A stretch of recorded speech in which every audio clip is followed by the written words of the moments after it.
All right, this is ProffieOS4 crash course lesson 5. So this one's going to be primarily alpha layer and mix. So if you haven't seen any of the previous ones, definitely check those out because a lot of the stuff kind of builds on it. So there's 4 previous ones, so I'll make some callbacks and some of the what I'm doing, particularly in the editor, as well as discussing layers, is going to have been covered earlier. And then also, while I'm doing an intro, some questions have popped up as I do these. So these crash course videos are for those who want to edit or create their own styles, but it's not a requirement for Proffie in particular. I know in some other groups there's just kind of some misunderstanding, some misinformation about what all is involved with the Proffie board. So I do have a video related to that, but if you're watching this video and you haven't learned much about Proffie board, or if this is your introduction to it, this is more for those people who want to be able to edit or build their own styles. But my library has thousands of style combinations that you can just copy and paste. So you don't have to use the editor tool. You don't have to be able to code.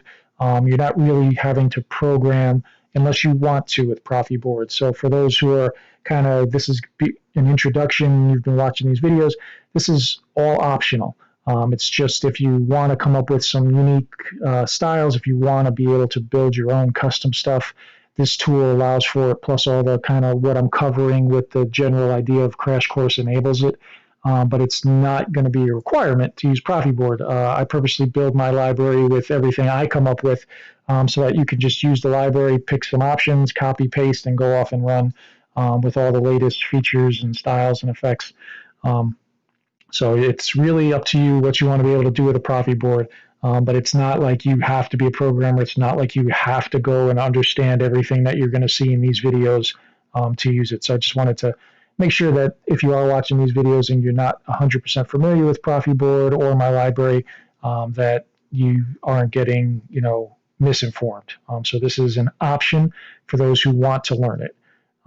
That being said, part of the fun for me of Proffie board is the ability to come up with some really unique, really cool custom stuff. So there's no harm in learning it, and hopefully these courses are helping some people out there, get the fullest and come up with stuff. And as I've said in a lot of places, even what I have in my library is like the tip of the iceberg. There's just so many places that haven't been explored, so much capabilities that haven't been touched yet. With this latest OS, that as more people become familiar with the editor, as more people become familiar with the syntax, I'm sure we'll see even cooler stuff. All right, so long intro, but let's get underway.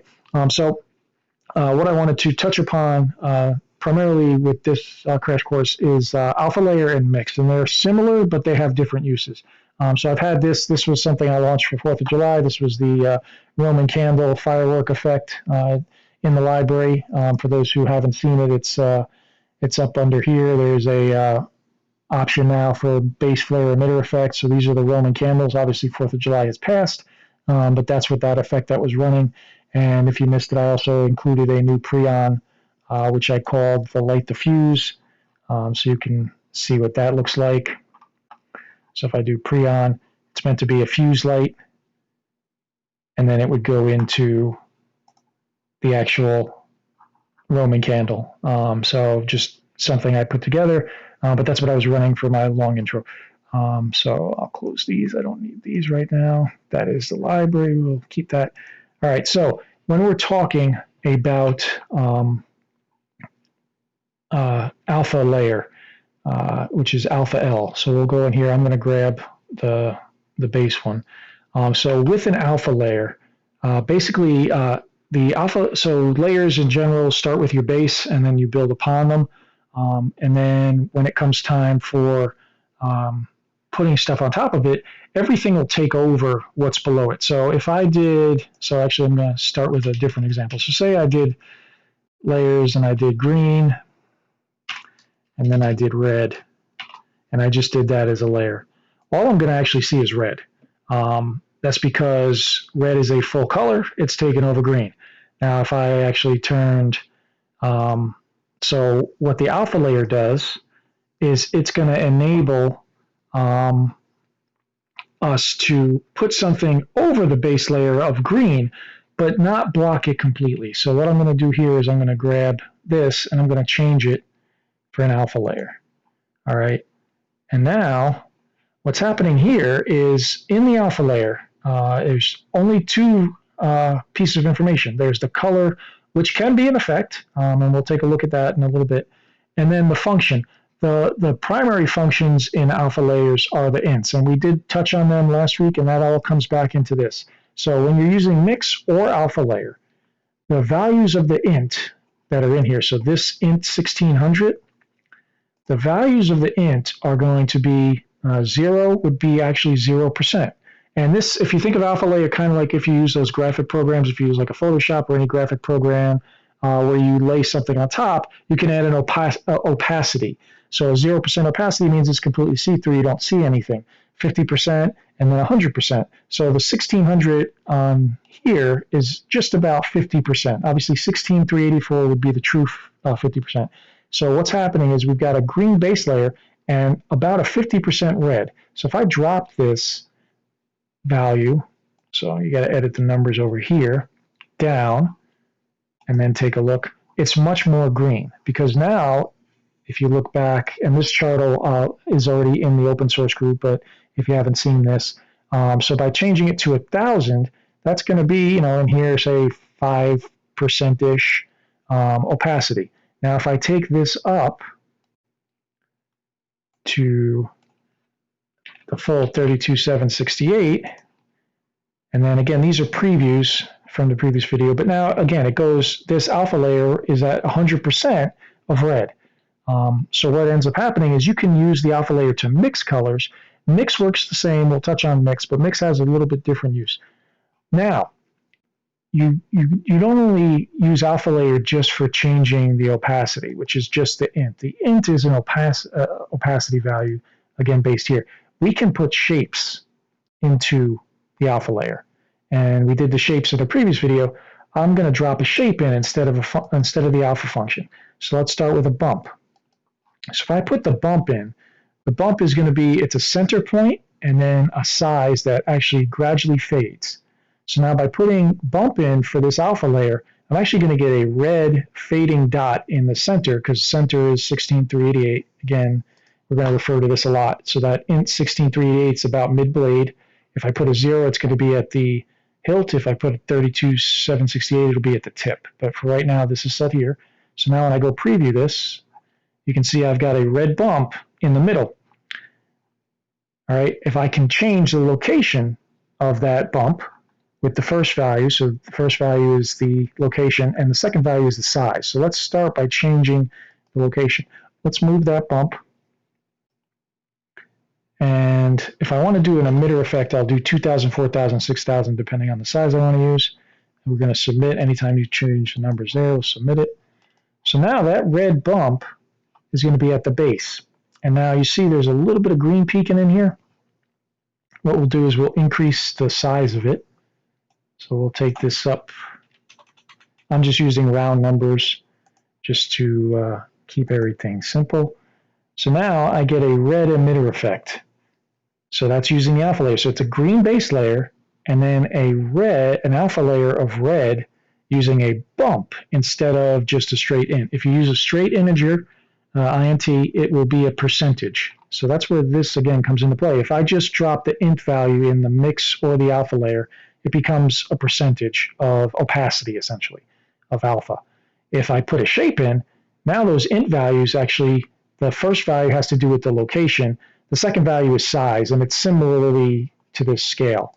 So now let's say I want to, now there's a second shape that you can use. So bump is kind of it's a point, and then it goes both directions. The second shape, which we covered in the previous video, is going to be the smooth step. So now smooth step, and this one has a Sine in it for preview. I'm going to take the Sine out. Sine will be a future thing we touch on. I'm going to switch that just to an int. I'm going to change this one just to an int for now. So now I've got a smooth step. And again, the position for the smooth step, 0 is at the hilt, 32,768 is at the tip. So now let's take a look at what we got here. So now I've got a smooth step of red, and because it's at the tip and it's here, this is going to be almost all, it's actually above what the blade can show. So that's why you're just seeing a little yellow, because there's a fade effect. So I'm going to pull this down more into the field of view. So we'll do like 24,000. And I'm going to change the width. So that's how long it fades into what's underneath it. That's obviously being full blade length, so we don't want that. So we'll take that down to start with 6,000. So now when I look at it, I get the smooth step starts at 24,000. And again, we'll look at this scale. So 24,000 would be roughly 3/4 of the blade. And then the second value in smooth step is the step width. So how long it transitions into the other color. So if I want to show you how this works so you kind of get a feel for it. So if I double this up, you'll see it fades over a further period. Now if I shrink it, say to all the way down to like a 10, it creates almost a hard edge, and then a 0 would be a completely hard edge. So it creates a complete just end of one color, beginning of the other. So it depends on what you want. If you just want that, you would just use a very low value. If you want it to have a larger, more gradual change, we would use that. Now the second thing, and this is unique to smooth step, so this does not apply to bump, is you can also flip the smooth step. So the position will stay the same, but where the step width is, it allows you to flip it. So it naturally, a positive value will be this step and then going towards the hilt. If I change this value to a negative, it will flip. So this red is going to go to this side. And now this allows you to change that. So you can use smooth step here. So again, the position of the smooth step is going to start at the 24,000, so about 3/4 blade. But now it's going this way with the fade. And then what's happening because of the alpha layer is this is the base layer showing through. So if I change that base layer color, you'll see that happen. So if I go to, say, an aqua there. So what's happening is the smooth step ends, has a slow transition of a step, and then this is actually opaque or completely clear, or transparent, that's the word I was looking for, so that the cyan shows through. And then if you want to create an emitter effect with smooth step, you would just take that position and move it closer to 0. So if I take this down to like 4,000 and then look at it, now I get my emitter effect. So you can move these all around just with these values. So with the alpha layer, you can actually use a shape, and that shape will allow you to put emitter effects, tip effects, if you wanted a spot in the middle of the blade. So if I just wanted to do, so a spot in the middle of the blade is easier with a bump because a bump goes both directions, smooth step goes one direction. So that's the real difference between the two. You can interchange them in emitter effects usually. You can get away with it, same with tip. But anything mid-blade, you're going to want to use the bump as opposed to smooth step unless you just want the 50-50 blade. So my split blades that are on my library use the smooth step with alpha layer to create. So that's how those come into play. So now that's the alpha layer. There's I'm going to circle back to alpha layer in 1 minute. But now let's take a look at a mix. So with a mix, actually I'm going to go to a new editor. So mix is similar to an alpha layer, but a mix is affecting the entire blade and it's going to have two values. So this would primarily be in a base, but you can use in other places. And again, what happens in the mix is instead of the first value being the color, the second value being the function, it starts with a function, and then it has color 1 and color 2, and it's mixing these two.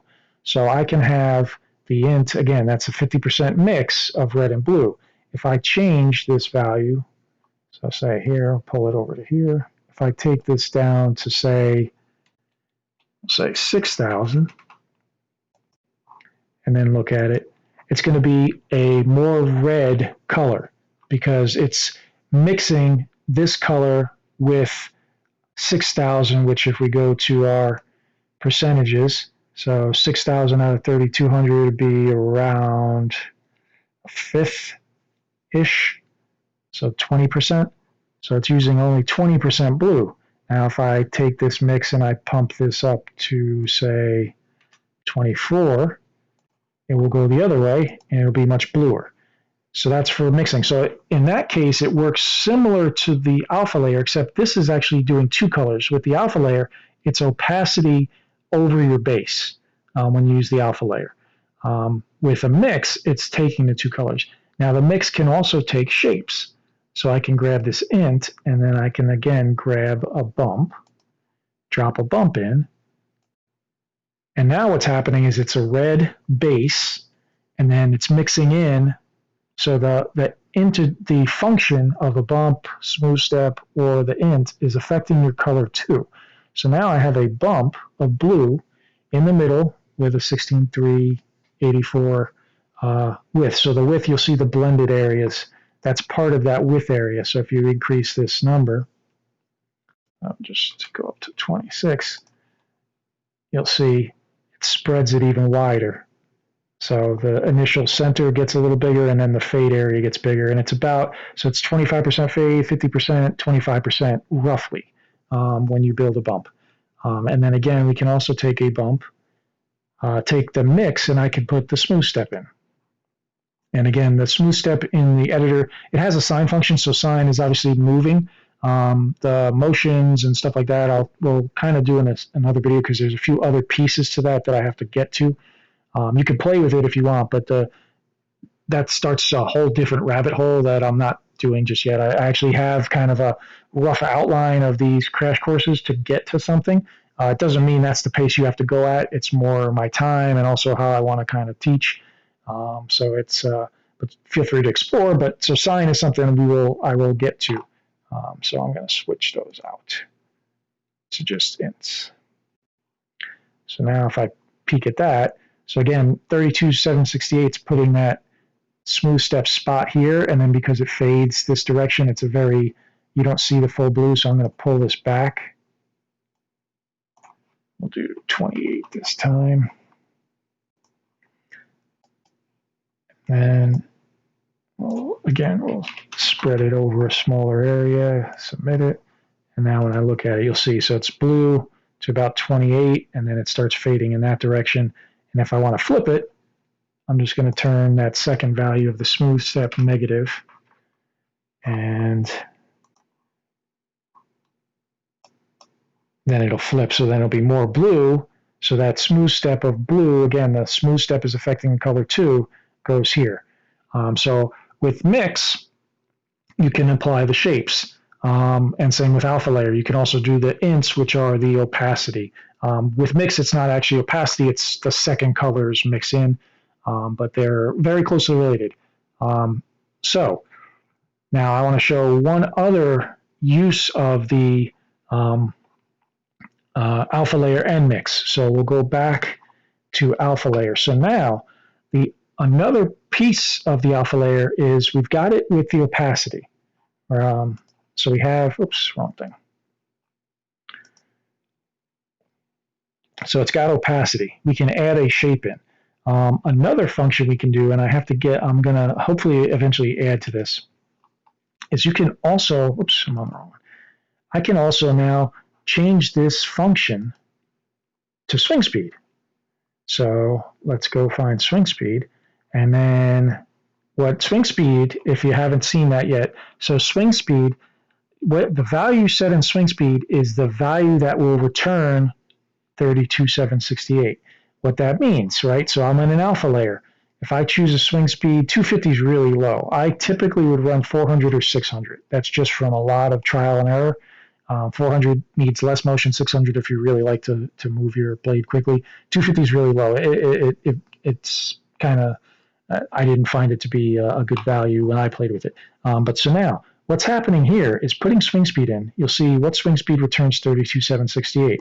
What that means in an alpha layer, 32,768 means 100%. So with swing speed, at the speed you move your blade, what speed will equal 100% of the alpha layer being visible? And that's going to be 400. Now, in the editor, it's going to just go in and out. And I'll show you what I mean. So you see cyan to red, cyan to red. That's just so you can preview what swing speed's doing. it doesn't actually look like this on your blade, because the alpha function that actually controls that 0 to 100% is how quick you're moving your blade. So if you're holding your blade still, it will stay cyan in this case. If I'm swinging it quickly, it will turn red. And you can build an alpha layer on top of any of your base layers. And this is how the swing speed that I've built into responsive swing effects. So all these responsive swing effects are using the alpha layer with swing speed as the function. So that's how we get the swing effects. And you can choose any color on top of any base or any effect you want and set your swing speed in that alpha layer, and now that will be whatever you swing at, that's what's going to be active. So say I want to, instead of having red, I want to put a style in there. We'll do a brown noise flicker. Let's do what we got, cyan, so let's go to a blue, and we'll go to maybe a deeper blue on top of the cyan. So now my blade would be normally cyan, and now when I swing it, the closer I get to the 400 swing speed, which is a pretty quick swing, it will get the brown noise flicker effect. And then if I'm not moving it, it will stay cyan. So you can apply swing speed to an alpha layer that will allow you to get those really cool swing effects. So now this one actually, the grade on this brown noise flicker needs to be up a little bit. If you really wanted like an unstable look, I would do like maybe 200 or so. So now we'll see what that looks like. So now as you swing, you get a really unstable swing. And you can, of course, build any styles you want or whatever. And what you're doing with the alpha layer now is, instead of it just being a static 0%, 50%, or 100% of opacity, you're using the swing speed function to control how much opacity is. So if you're, again, the max value of 400 is what triggers the full 100%. So that means if you swing it 200 in terms of the speed, which is, it would be a 50% of the brown noise flicker would show. If you swing it at 100, it would be 25%. And if you're holding it still, it would be 0, which means that the blade would just be cyan. So if you want to add your own custom swing speed effects, you'll use an alpha layer and put it on top of your base, and then do whatever you want with the style. And again, you can test the swing speeds out. All you do is change this value for what you want that max to be, and that means that's how fast you have to swing it to get that 100% visibility. And then for those of you who are familiar with 3.9, we also used swing speed in the mix. So I'm going to change over to a mix. So again, I've got a mix of red and blue, and this is the function that's controlling it. I'm going to change this one to swing speed. And again, I'm going to put it at 400 just because that's what I find works well. Submit.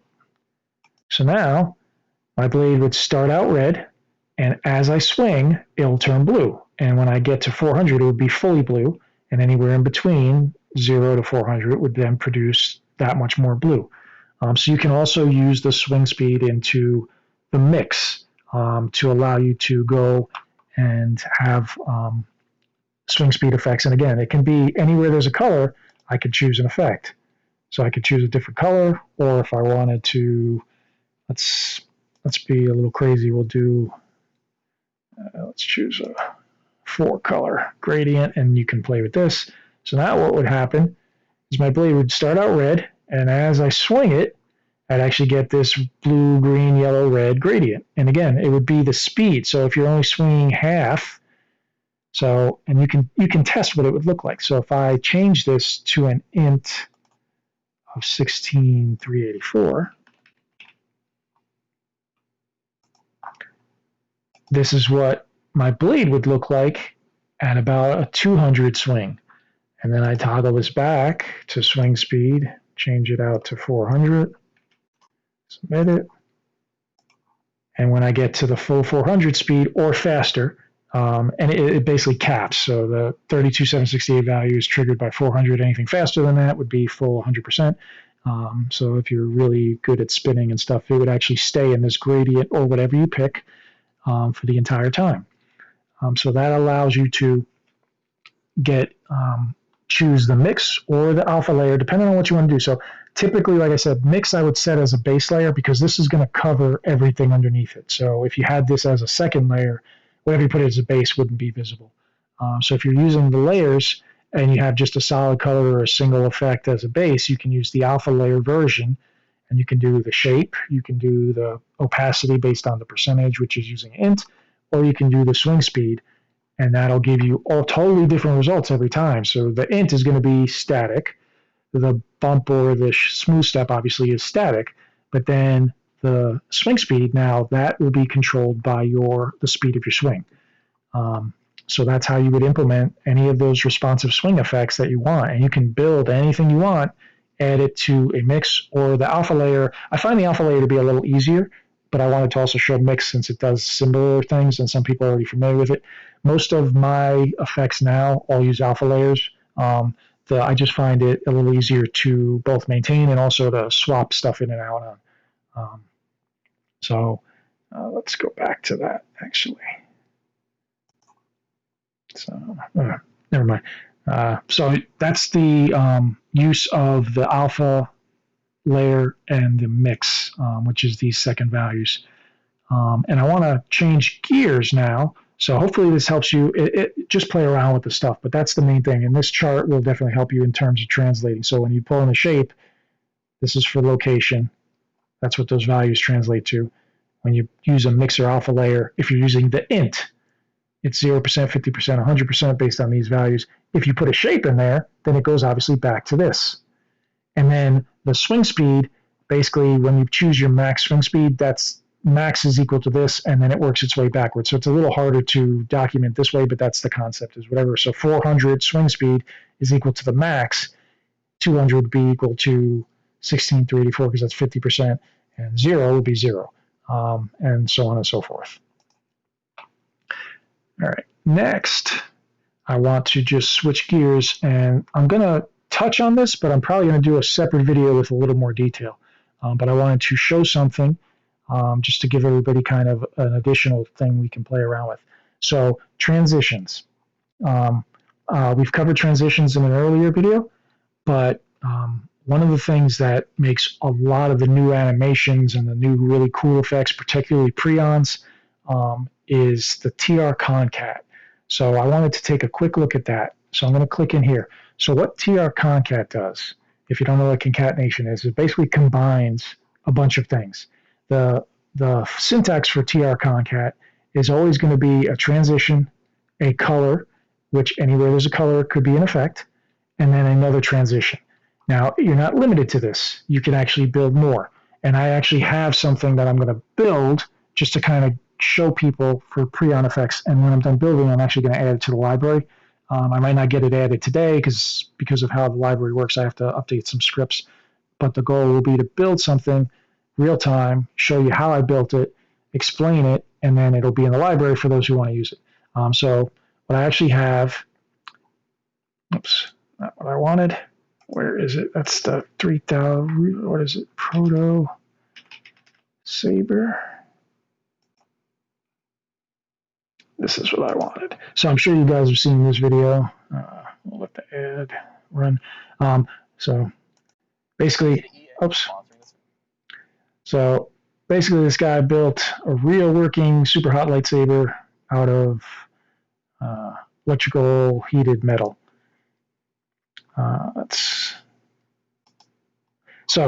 When he turns this on, it starts out as a black metal bar that then gets hot. And I've done that effect in the past, but I wanted to make it a new ignition effect. So I'm going to build that, and I'm going to show you how we're going to build it. And I'm going to type it because I already know what I want to do with this, but you can use the tools if that's more comfortable. All right, so I'm going to use a TrConcat. So I'm going to start. So TrConcat is a transition. And right now I'm just looking at transition. We'll set up where it's going to go. So in the TrConcat, you always have to start with a transition. So I'm going to use a fade, and I'm going to spread it out over 2,000 milliseconds.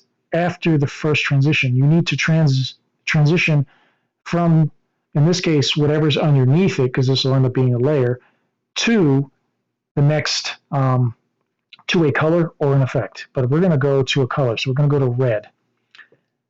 And then I need another transition. And I'm going to keep consistent with the 2000.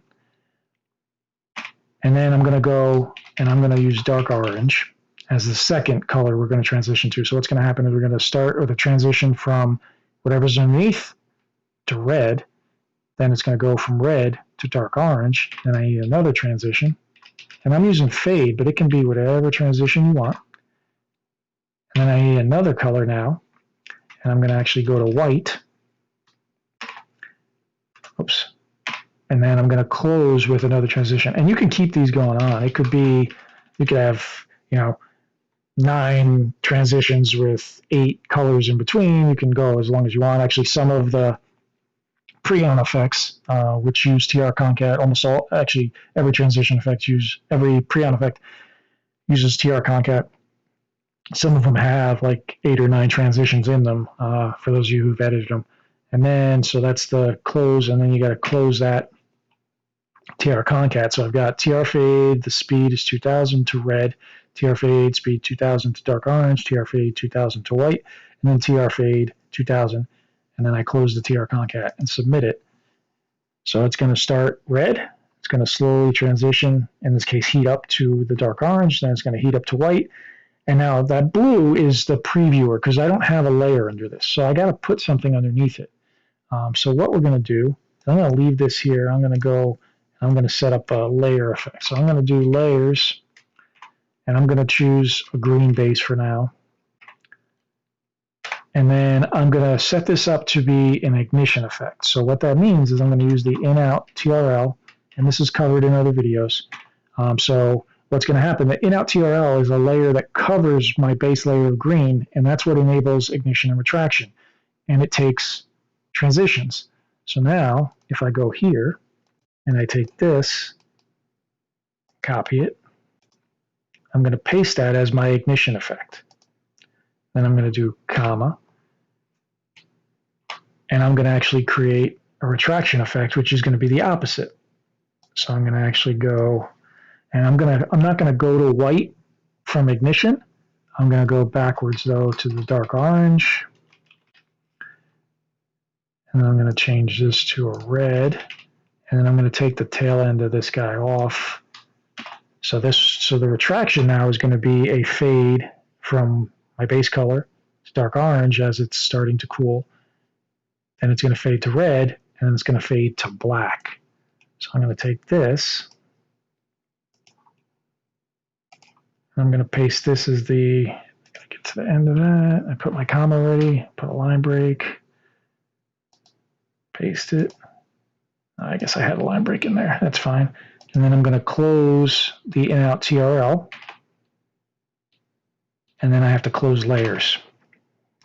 And if you use the side, it'll do all those brackets for you. I already know what I'm getting after, so I'm kind of cheating.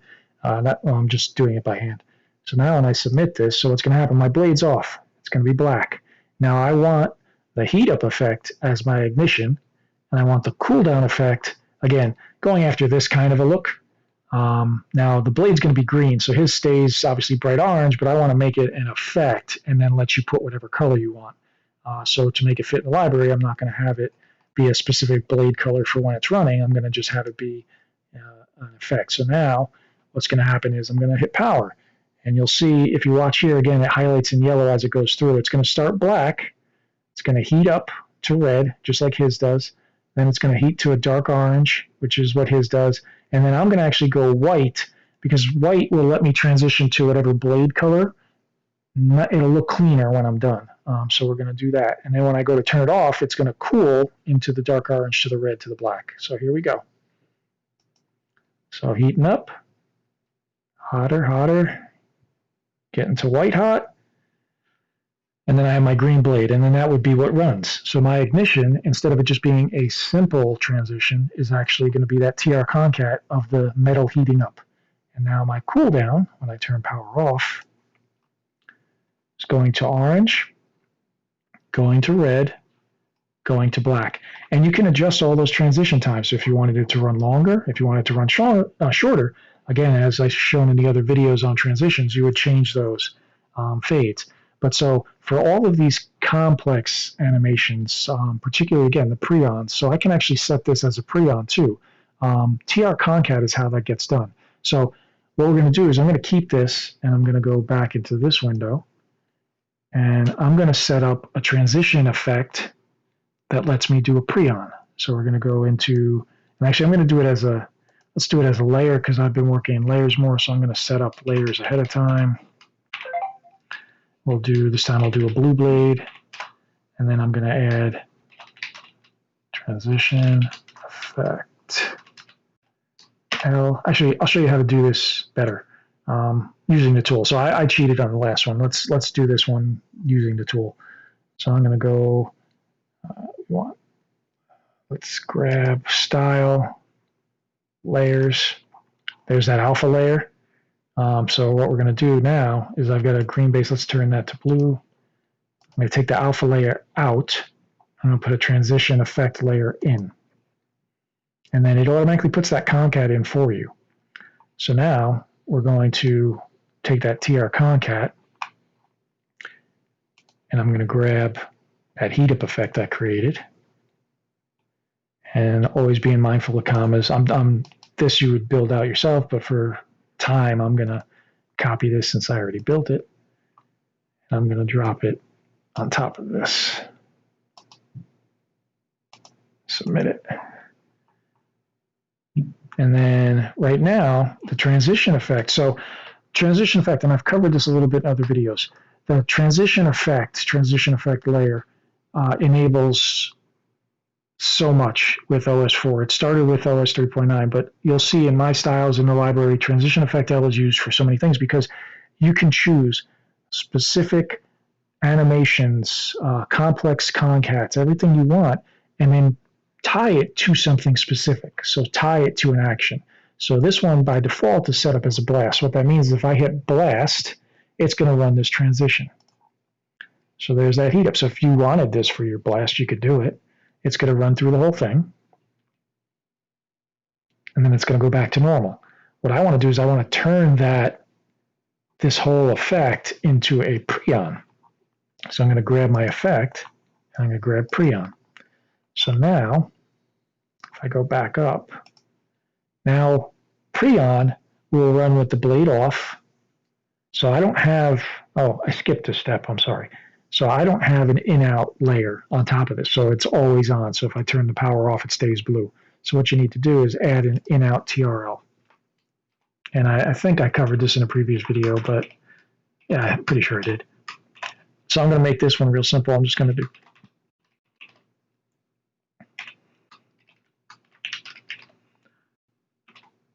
so anytime you have a Preon effect or a retraction effect, and I know I covered this in a different video, you would put them outside of the TR layer, in-out TR layer, because this is basically what this does when I grab here. Oops, I didn't submit it. I forgot to hit submit.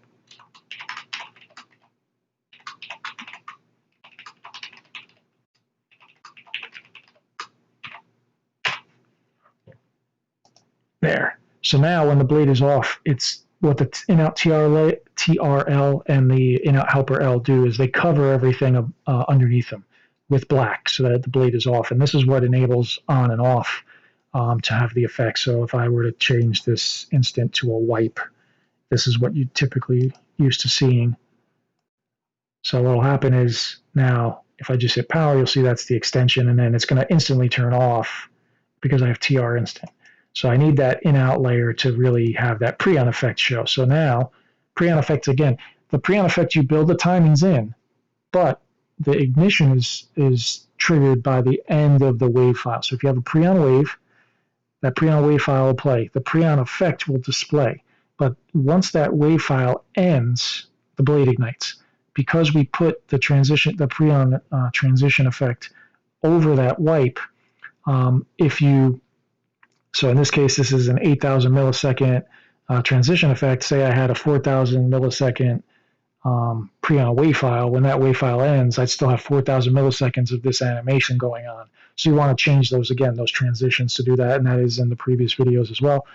But so we can preview it here.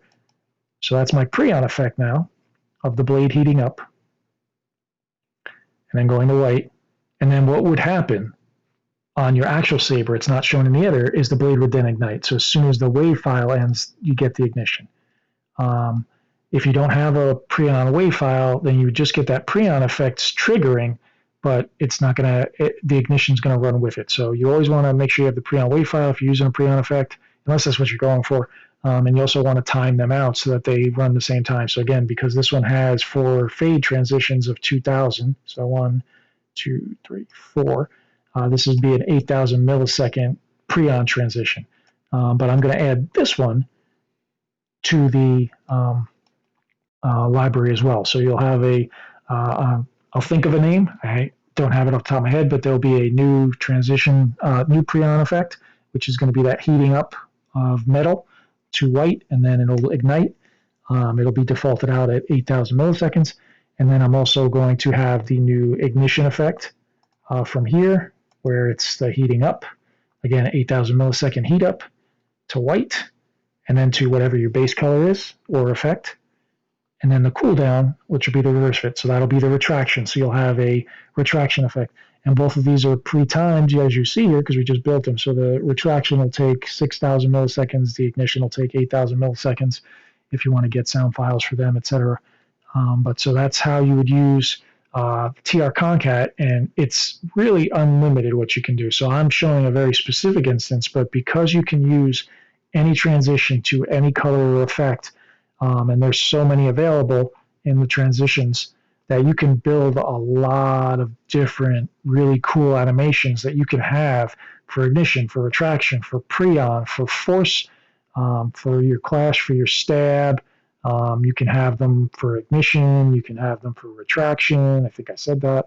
But you can add all of these. Ends lockup, begin lockup, end drag, begin drag. Like all of any effect here that you see in here, you can put a transition effect in, and then in that transition effect, you can build the TrConcat, which is actually, it's not one transition. It's however many you want, going from whatever color to whatever color to whatever color, where you can really do that. So like those effects from my library, like the Infinity Gauntlet one, and then I've got the new Roman Candle one that I showed earlier. Those are all just TrConcat doing a whole lot of stuff that I just built out. And then, of course, these 2 new ones with the metal heating up, just like that real proto saber that I showed in the video. So hopefully this helps everybody. There is a lot more with TrConcat that we'll actually have to do a separate video on, but I wanted to kind of introduce that because particularly if you're trying to do your own Preon effects, which seems to be what I get the most questions about. I have a lot of them in the library, but again, just scratching the surface. TrConcat's what you want to become familiar with. And then the other one was the swing effects. So that alpha layer, being able to drop swing speed into the alpha layer lets you do that, or the shapes. So if you want to put the shapes in to the alpha layer or the mix, hopefully that'll help some of you. So now I think I've given more tools so for some of the more advanced stuff. It really is about getting in there and playing with the editor and just testing out stuff. And then, as always, make sure you always check everything on your blade. Sometimes some of the editor effects look a little different on your blade. So I always test everything on a real blade before I'm satisfied with it. But hopefully this helps everybody out. I'm going to have those new effects added to the library. So there'll be the new ignition, the new retraction, still have to think of a name, and then there'll be a Preon version, which will be in the enhancement screen. And I'll put all that information together, and I'll start planning for our next crash course. So thanks a lot. Enjoy.